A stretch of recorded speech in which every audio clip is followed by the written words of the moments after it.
Hi welcome to my YouTube channel. ಸ್ವಲ್ಪ ಹೊರಗಡೆ ಗಿಡ ನೋಡೋಣ ಅಂತ ಹೋಗಿದೆ. ಗಿಡ ತುಂಬ ಚೆನ್ನಾಗಿ ಬಂದಿತ್ತು, ಹಾಗೆ ನೀರು ಹಾಕ್ಬಿಟ್ಟು ಬರೋಣ ಅಂತ ಹೋಗಿದೆ. ಅಡುಗೆ ಮನೆಗೆ ಬಂದ್ಬಿಟ್ಟು ಕೆಲಸ ಮುಗಿಸೋಣ ಅಂತ ಬಂದರೆ ಬೆಳಗ್ಗೆನೆ ನೋಡಿ ಬಟ್ಲು ಹಿಡ್ಕೊಂಡು ಬಂದು ಅಮ್ಮ ತಿನ್ನಕ್ಕೆ ಹಾಕು ಅಂತ ಕೇಳ್ತಿದ್ದಾಳೆ. ಏನು ಕೊಡಲಿ ಅಂತ ಕೇಳಿದಕ್ಕೆ ಮೊಮ್ಮ ಕೊಡು ಅಂತ ಕೇಳಿದ್ಲು. ಗೊತ್ತಿಲ್ಲ ಅವಳಿಗೆ, ತಟ್ಟೆ ಬಟ್ಲು ಏನು ಹಿಡ್ಕೊಬಂದ್ರು ಮೊಮ್ಮ ಕೊಡು ಅಂತಾಳೆ. ಏನಾದರೂ ಬಿಸ್ಕೆಟು ಏನಾದರೂ ಕೊಟ್ಟು ಕಳಿಸಿದ್ರೆ ಸುಮ್ಮನೆ ತಿನ್ಕೊಂಡು ಹೋಗ್ತಾಳೆ. ಹೊಟ್ಟೆ ಹಸು ಅಂತಿರ್ತಾಳೆ ಬೆಳಗ್ಗೆನೇ. ಅದಕ್ಕೋಸ್ಕರನೇ ಬೇಗನೆ ಮಾಡ್ತೀನಿ ನಾನು. ಹಂಗೆ ಇಬ್ಬರು ಆಟ ಆಡ್ಕೊಂಡು ನಿಂತಿದ್ರು. ಅವ್ರ ಅಕ್ಕನಿಗೆ ಎದುರ್ಸಕ್ಕೆ ಬಂದಿದ್ದಾಳೆ ನೋಡಿ.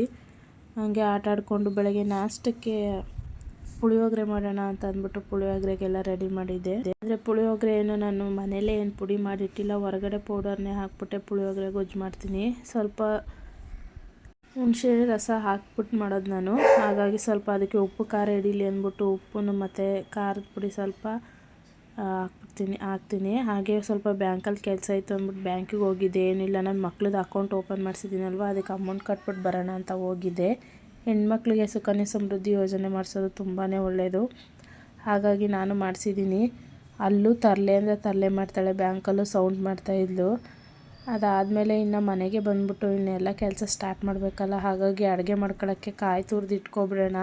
ಒಂದು ಸಲ ಕಾಯಿ ಒಡೆದ್ರೆ ವೇಸ್ಟ್ ಆಗುತ್ತೆ, ಅಲ್ಲಿ ಇಲ್ಲಿ ಇಟ್ರೆ ಅಂದ್ಬಿಟ್ಟು ಒಂದೇ ಸಲ ತುರಿದು ಬಾಕ್ಸಿಗೆ ಹಾಕಿ ಎತ್ತಿಟ್ಬಿಡ್ತೀನಿ ಫ್ರಿಜ್ಜಿಗೆ.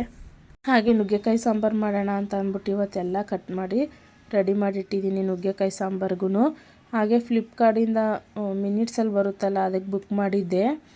ಡ್ರೈ ಫ್ರೂಟ್ಸು ಬಾದಾಮಿ ಮತ್ತು ಗೋಡಂಬಿ ಜಾಮೂನ್ ಮಾಡೋಣ ಅಂತ ಅನ್ನಿಸ್ತು ಇವತ್ತು. ನಮ್ಮಮ್ಮ ಮನೆಯಲ್ಲೇ ಇದ್ರಲ್ಲ, ಹಾಗಾಗಿ ಜಾಮೂನ್ ಮಾಡೋಣ ಅಂತ ಅಂದ್ಬಿಟ್ಟು ಬೇಗನೆ ಬರುತ್ತಲ್ಲ ಮನೆ ಹತ್ರನೇ ಅಂದ್ಬಿಟ್ಟು ಬುಕ್ ಮಾಡ್ಕೊಂಡಿದ್ವಿ. ಹಾಗೆ ನನ್ನ ಕೆಲಸ ಇವತ್ತು ನಮ್ಮ ಅಮ್ಮನೇ ಮಾಡ್ತಿದ್ದಾರೆ. ನನ್ನ ಮಗು ಕೆಲಸ ಎಲ್ಲ ಅಮ್ಮಂದೇ ಇವತ್ತು. ಅವಳಿಗೆ ಸ್ನಾನ ಮಾಡಿ ರೆಡಿ ಮಾಡಿಸೋದು ಅಮ್ಮಂದೇ ಕೆಲಸ. ಅಮ್ಮನ ಜೊತೆ ಅಂದರೆ ತುಂಬ ಇಷ್ಟಪಟ್ಟು ಸ್ನಾನ ಮಾಡಿಸ್ಕೊತಾಳೆ. ನಾವೇನಾದ್ರು ಸ್ನಾನ ಮಾಡಿಸ್ತೀವಿ ಅಂದರೆ ಬೇಡ ಅಂತಾಳೆ. ಅದೇನೋ ಗೊತ್ತಿಲ್ಲ, ಅಜ್ಜಿ ಮೊಮ್ಮಗಳು ಬಾಂಡಿಂಗ್ ಹಂಗಿದೆ ನೋಡಿ. ಇವಾಗ ರೆಡಿ ಮಾಡ್ತಿದ್ದಾರೆ, ಕ್ಲೀನಾಗಿ ರೆಡಿ ಮಾಡಿಸ್ಕೊತಾಳೆ. ನಮ್ಮ ಅಮ್ಮನ ಹತ್ರ ಆದರೆ, ನಮ್ಮ ಹತ್ರ ಆದರೆ ಅದು ಬೇಕು ಇದು ಬೇಕು ಅಂತ ಆಟ ಮಾಡ್ತಾಳೆ. ಅಮ್ಮ ರೆಡಿ ಮಾಡ್ತಿದ್ದಾರೆ. ಹಂಗೆ ಜಾಮೂನ್ ಮಾಡಿಬಿಡೋಣ ಅಂತ ಅಂದ್ಬಿಟ್ಟು ಜಾಮೂನ್ಗೆಲ್ಲ ರೆಡಿ ಮಾಡ್ತಾಯಿದ್ದೀವಿ. ಅಮ್ಮನೇ ಮಾಡಿದ್ದು ಇವತ್ತು ಜಾಮೂನು.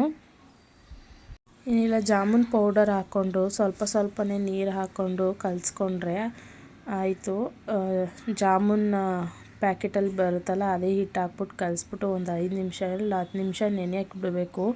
ಈ ಕಡೆ ಪಾಕ ತೆಕ್ಕೊಬಿಡೋಣ ಅಂತ ಅಂದ್ಬಿಟ್ಟು ಪಾಕಗಿಟ್ಟು ಇಟ್ವಿ. ಅದನ್ನು ರೌಂಡ್ ಮಾಡಬೇಕು ಅಂತಂದರೆ ಸ್ವಲ್ಪ ತುಪ್ಪ ಹಾಕ್ಕೊಂಡು ಕೈಗೆ 2 ಕೈಗೂ ಸವರ್ಕೊಂಡು ಉಂಡೆಗಳನ್ನ ಮಾಡ್ಕೊಬೇಕಾಗುತ್ತೆ. ಹಾಗಾಗಿ ಉಂಡೆಗಳನ್ನೂ ಮಾಡಿಟ್ಕೊಂಡ್ವಿ ನೋಡಿ. ಎಣ್ಣೆಗೆ ಹಾಕಿ ತೆಗೆದ ತಕ್ಷಣ ಹಿಂಗೆ ಬಂತು. ನಾನು ಸಜ್ಜಿಕಾಯಿ ಇರಲಿ ಅಂದ್ಬಿಟ್ಟು ತಣ್ಣಗಾದ್ಮೇಲೆ ಹಾಕಬೇಕು, ಬಿಸಿಲೇ ಹಾಕಿದ್ರೆ ಕದ್ರೋಗುತ್ತೆ ಅಂದ್ಬಿಟ್ಟು ಸ್ವಲ್ಪ ಫಸ್ಟ್ ಏನು ಬೇಯಿಸಿದ್ವಲ್ಲ ಅದನ್ನು ಮಾತ್ರನೇ ಹಾಕಿದ್ದೆ. ಅದಾದಮೇಲೆ ಸ್ವಲ್ಪ ಬಾಳೆಕಾಯಿ ತೊಗೊಬಂದಿದ್ದೆ, ವೇಸ್ಟ್ ಆಗೋಗುತ್ತೆ ಅಂತ ಅಂದ್ಬಿಟ್ಟು ಇವತ್ತು ಮನೇಲಿ ಅಮ್ಮ ಬೇರೆ ಇದ್ರಲ್ಲ ಅಂತ ಅಂದ್ಬಿಟ್ಟು ಬಾಳೆಕಾಯಿ ಬಜ್ಜಿ ಮಾಡೋಣ ಅಂತ ಅಂದ್ಬಿಟ್ಟು ಬಾಳೆಕಾಯಿ ಬಜ್ಜಿ ಮಾಡ್ತಾಯಿದ್ದೀನಿ.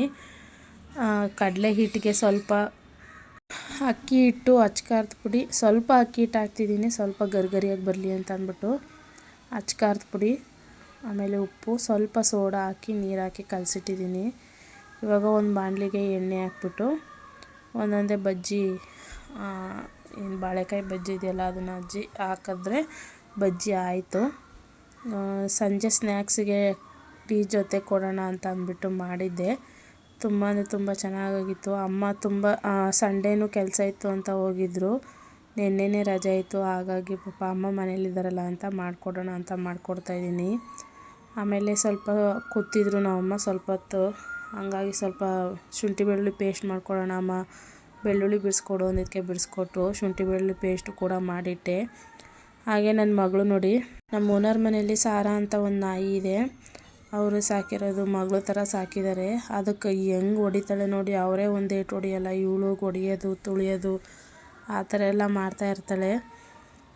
ಹಾಗೆ ಇವತ್ತು ಸಂಜೆಗೆ ಚಪಾತಿಗೆ ಮೊಟ್ಟೆದು ಗ್ರೇವಿ ಮಾಡೋಣ ಅಂತ ಅಂದ್ಬಿಟ್ಟು ಒಂದು ಮೊಟ್ಟೆ ಬೇಯಿಸಿ ಇಟ್ಕೊಂಡಿದ್ದೀನಿ. ಒಂದು ಬಾಣಲಿಗೆ ಎಣ್ಣೆ ಹಾಕ್ಕೊಂಡು ಈರುಳ್ಳಿ ಹಾಕ್ಕೊಂಡು ಚೆನ್ನಾಗಿ ಫ್ರೈ ಮಾಡಿಕೊಂಡು ಸ್ವಲ್ಪ ಶುಂಠಿ ಬೆಳ್ಳುಳ್ಳಿ ಪೇಸ್ಟ್ ಹಾಕ್ಕೊಂಡು ಅದು ಕೂಡ ಚೆನ್ನಾಗಿ ಫ್ರೈ ಮಾಡ್ಕೊಬೇಕು. ಚೆನ್ನಾಗಿ ಫ್ರೈ ಆದಮೇಲೆ ಏನು ಕಟ್ ಮಾಡಿಟ್ಟಿರೋಂಥ ಮೀಡಿಯಮ್ ಸೈಜ್ ಟೊಮೊಟೊ ಹಾಕ್ಕೊಂಡು ಅದನ್ನು ಕೂಡ ಚೆನ್ನಾಗಿ ಫ್ರೈ ಮಾಡ್ಕೊತಿದ್ದೀನಿ. ತುಂಬ ಈಸಿಯಾಗಿ ಮಾಡ್ಬೋದು, ಬೇಗನೂ ಆಗುತ್ತೆ. ಈ ಮೊಟ್ಟೆ ಗೊಜ್ಜು ಚೆನ್ನಾಗಿರುತ್ತೆ ಕೂಡ. ಸ್ವಲ್ಪ ಸಾಲ್ಟ್ ಹಾಕ್ತಾಯಿದ್ದೀನಿ, ಯಾಕಂದರೆ ಇದು ಏನು ಟೊಮೊಟೊ ಚೆನ್ನಾಗಿ ಬೇಯುತ್ತೆ ಅನ್ನೋ ಕಾರಣಕ್ಕೆ ಫಸ್ಟೇ ಉಪ್ಪು ಹಾಕ್ಬಿಡ್ತೀನಿ ನಾನು. ಈಗ ಪೆಪ್ಪರ್ ಪೌಡರು, ಅಚ್ಚ ಖಾರದ ಪುಡಿ ನಮ್ಮ ಖಾರಕ್ಕೆ ಎಷ್ಟು ಬೇಕೋ ನೋಡಿಕೊಂಡು, ಅರಿಶಿನ ಪುಡಿ, ಗರಂ ಮಸಾಲ ಎಲ್ಲ ಹಾಕ್ಬಿಟ್ಟು, ಚಿಕನ್ ಮಸಾಲ ಹಾಕಬೇಕು, ತುಂಬ ಟೇಸ್ಟ್ ಬರುತ್ತೆ. ಚಿಕನ್ ಮಸಾಲ ಹಾಕ್ಬಿಟ್ಟು ಚೆನ್ನಾಗಿ ಫ್ರೈ ಮಾಡ್ಕೊಬೇಕು. ಚೆನ್ನಾಗಿ ಫ್ರೈ ಆದಮೇಲೆ ಸ್ವಲ್ಪ ನಮಗೆ ಎಷ್ಟು ಬೇಕೋ ನೋಡಿಕೊಂಡು ನೀರು ಹಾಕ್ಕೊಂಡು ಚೆನ್ನಾಗಿ ಕುದ್ಮೇಲೆ ಮೊಟ್ಟೆಗಳನ್ನ ಏನು ಸ್ಲೈಸಾಗಿ ಕಟ್ ಮಾಡಿ ಹಾಕ್ಕೊಂಡಿದ್ದೀನಿ ನಾನು. ಯಾವ ಶೇಪಲ್ಲಾದರೂ ಕಟ್ ಮಾಡಿ ಹಾಕೊಬೋದು, ತುಂಬ ಚೆನ್ನಾಗಿ ಬರುತ್ತೆ. ಇನ್ನು ಗೊಜ್ಜು ರೆಡಿ ಆಯಿತು. ಲಾಸ್ಟಲ್ಲಿ ಕೊತ್ತಂಬರಿ ಸೊಪ್ಪು ಹಾಕ್ಬಿಟ್ಟು ಇಳಿಸಿದ್ರೆ ಆಯಿತು. ಅದಕ್ಕೆ ಚಪಾತಿ ಮಾಡಿಬಿಡೋಣ ಅಂತ ಅಂದ್ಬಿಟ್ಟು ಚಪಾತಿ ಕೂಡ ರೆಡಿ ಮಾಡ್ತಾಯಿದ್ದೀನಿ. ರಾತ್ರಿ ಅಡುಗೆಗೆ ಇಷ್ಟು ರೆಡಿ ಆಯಿತು. ಇನ್ನು ಅವರೆಕಾಯಿ ತೊಗೊಬಂದಿದ್ದೆ, ಅವರೆಕಾಯಿ ಎಲ್ಲ ಸುಲಿದಿಟ್ಬಿಡೋಣ ಅಂತ ಅಂದ್ಬಿಟ್ಟು ಸುಲಿತಾ ಇದ್ರೆ ನಮ್ಮ ಅತ್ತೆ ಇವಳು ಹೋಗಿ ನಾನು ಸುಲಿತೀನಿ ಅಂತ ನನ್ನ ಮಗಳು, ಚಿಕ್ಕ ಮಗಳು ಸುಲಿತಿದ್ದಾಳೆ. ಹಾಗೆ ಇನ್ನು ರಾತ್ರಿ ಹಾಲು ಕಾಯಿಸ್ಬಿಟ್ಟು ನನ್ನ ಮಗಳಿಗೆ ಎತ್ಕೊಂಡು ಹೋಗೋಣ ಅಂತ ಅಂದ್ಬಿಟ್ಟು ಹಾಲೆಲ್ಲ ಕಾಯಿಸ್ಬಿಟ್ಟು, ಸ್ವಲ್ಪ ಅಡುಗೆ ಮನೆ ಗಲೀಜಾಗಿತ್ತಲ್ವ, ಇನ್ನು ಅಡುಗೆ ಮಾಡಿದ್ರೆ ಗಲೀಜಾಗೇ ಆಗುತ್ತೆ. ಹಾಗಾಗಿ ಅಡುಗೆ ಮನೆ ಎಲ್ಲ ಕ್ಲೀನ್ ಮಾಡಿಬಿಟ್ಟು ಮಲ್ಕೊಳ್ಳೋಣ ಅಂತ ಅಂದ್ಬಿಟ್ಟು ಎಲ್ಲ ಕ್ಲೀನ್ ಮಾಡಿದೆ. ಇಲ್ಲಿಗೆ ಈ ವ್ಲಾಗ್ ಮುಗಿಸ್ತಾ ಇದ್ದೀನಿ. Thank you, bye bye, see you.